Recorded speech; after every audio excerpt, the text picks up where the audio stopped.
Hello, welcome back to Supposedly Fun. My name is Greg, and I'm here today to do a Friday Reads video where I wrap up the week in reading. I finished 2 books this week, we'll get to them, and talk about any bookish stuff that happened during the week. Actually, I probably won't be doing that this week because this is just going to be a quick Friday Reads update. It has been a week. Just has. And, it is what it is, but I have not managed to post any other content this week. You may have noticed, you may not have noticed, it's been quiet since my last Friday Reads video. This was actually a good test case for what I said when I got back from Italy, where I was thinking about stress and did the channel and decided that if I'm not feeling like creating content or there's a lot of other stuff going on, I'm not going to put pressure on myself to try to keep posting content. So this was a good test case for that. And it was actually really helpful.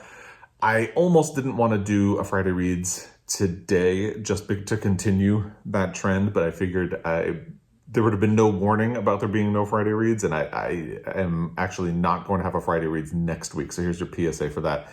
Because I am kind of last minute going to be in New York City next weekend with Joel. And that should be a good time, but it means that there's not really going to be any opportunity to film a Friday Reads. We're going to be in the middle of a lot of other things. So since there's not going to be a Friday Reads next week, I figured I would make sure I got one in this week, and it's just going to be quick. I will also mention really quickly, I am finally wearing one of my favorite December-themed t-shirts.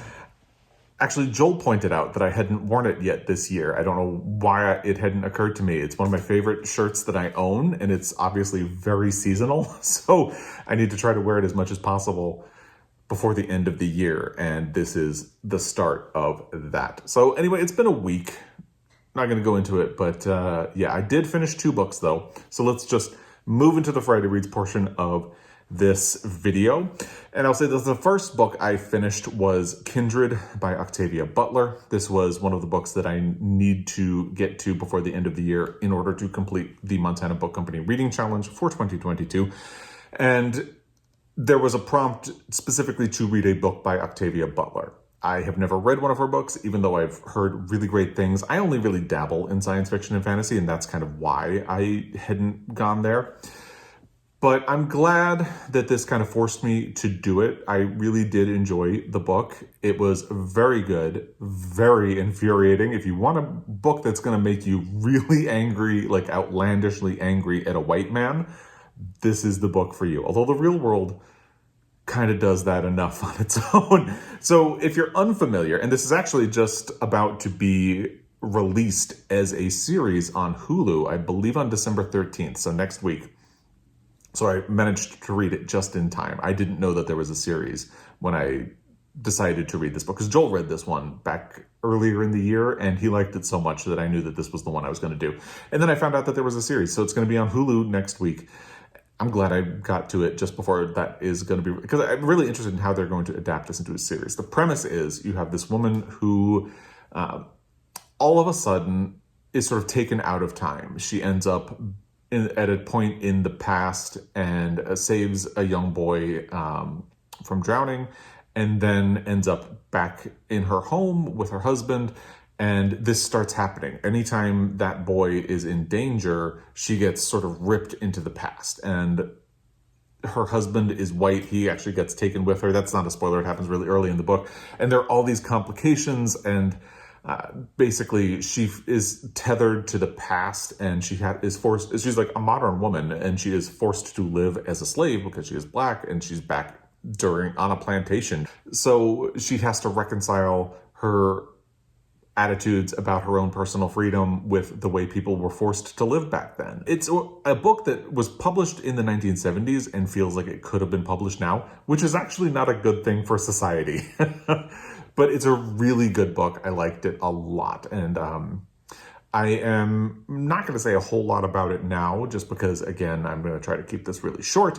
But I really liked the book. I'm very glad that I was prompted to finally get to an Octavia Butler book. I would definitely do another one. I think that if I were going to do one, and it will probably be a while, it would be Parable of the Sower, because that is one that a lot of people recommended to me as part of that prompt for the Montana Book Company Reading Challenge for 2022. I just went with this one because I didn't want to start a series of books on the one hand, And on the other hand, Joel read this and really loved it. So I would definitely read another one of her books. It was very smart.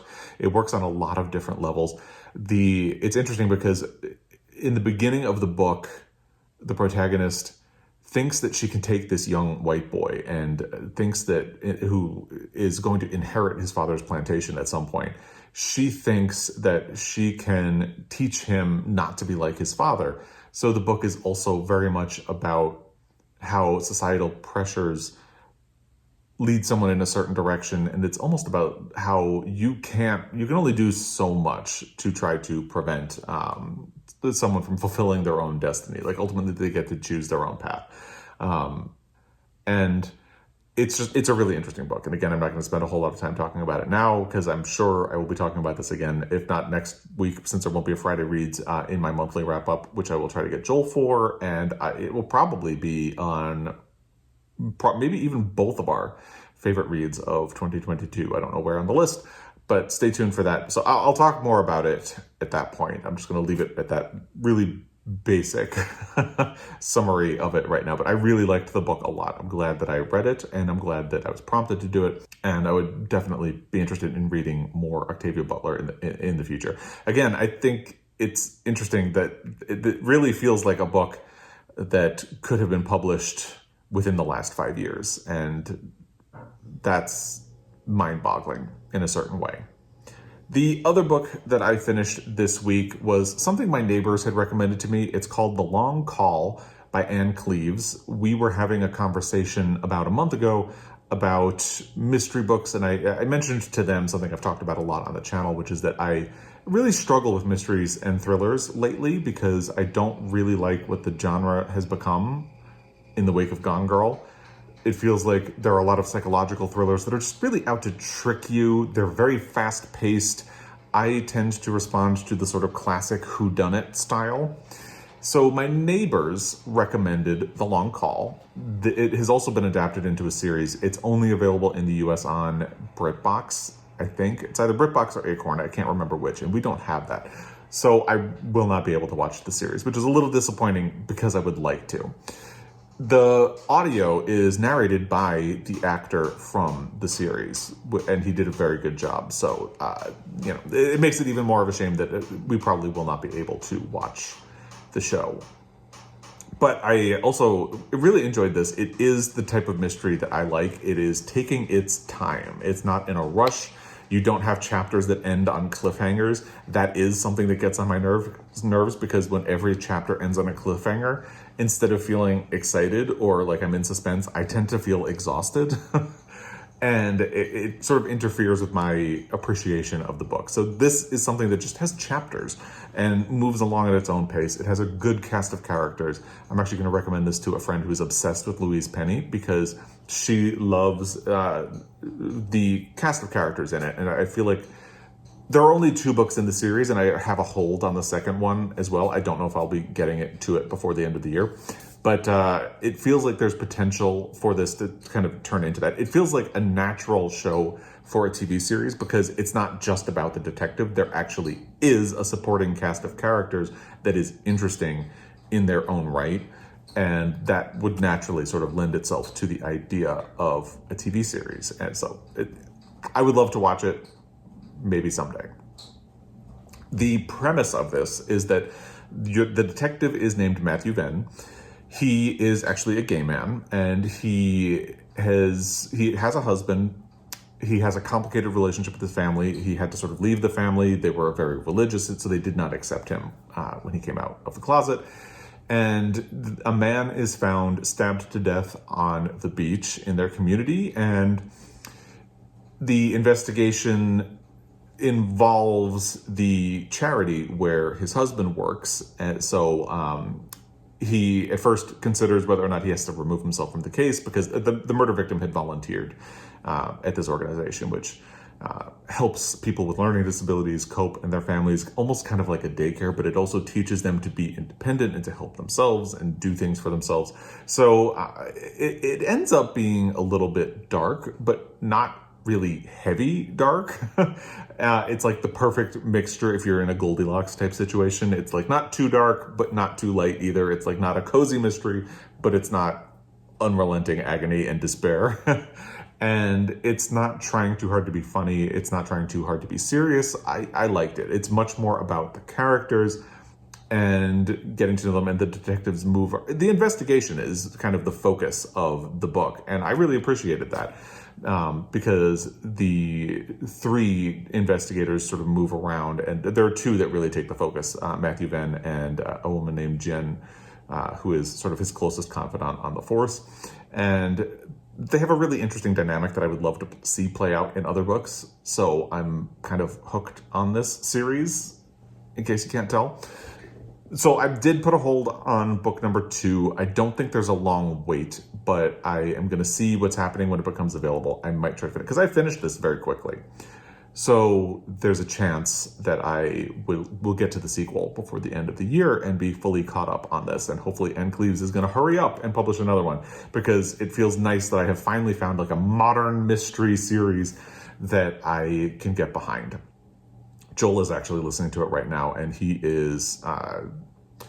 was, I think, a quarter of the way through it yesterday. So hopefully he will be finishing it by the end of the weekend, and we will be able to talk about it, because I don't want to say anything to him until he's done.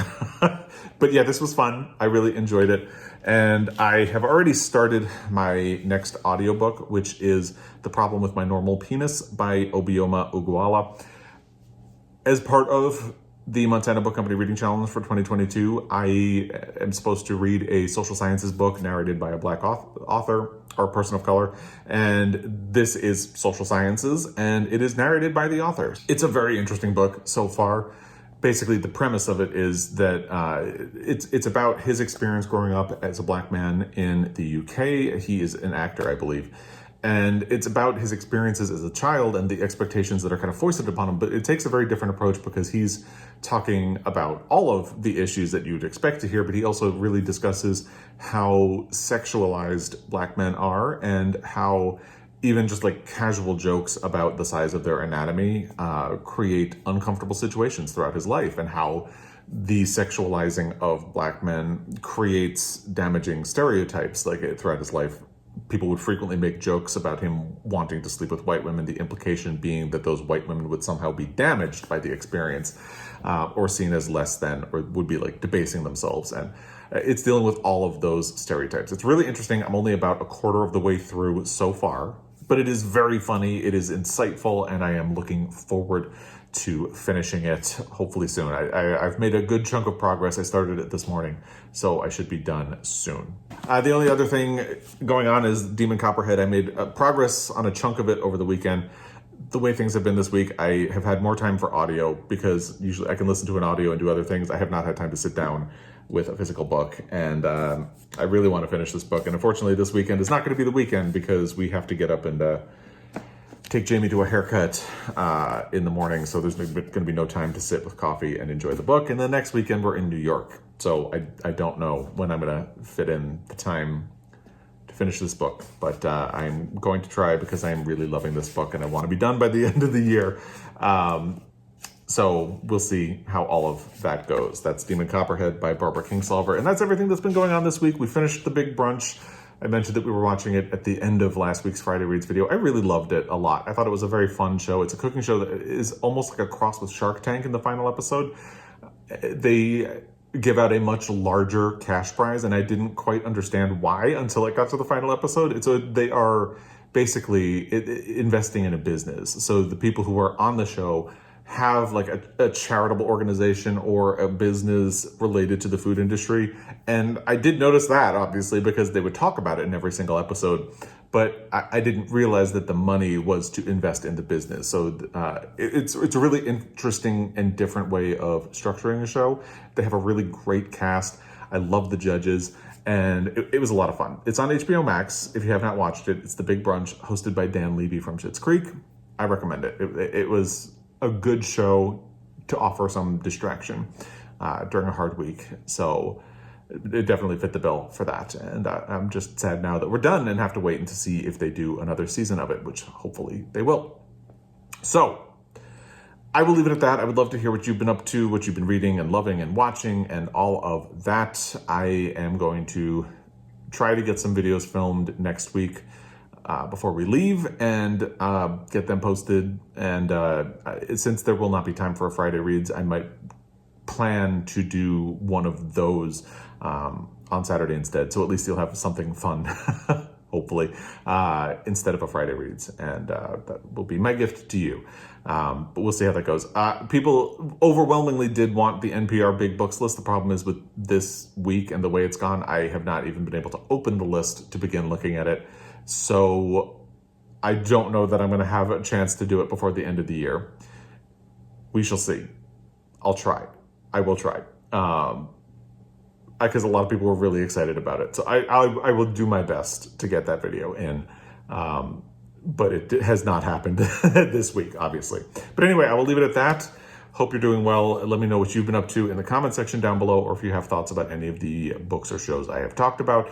And as always, I really appreciate your time. I will be back. Until next time, happy reading.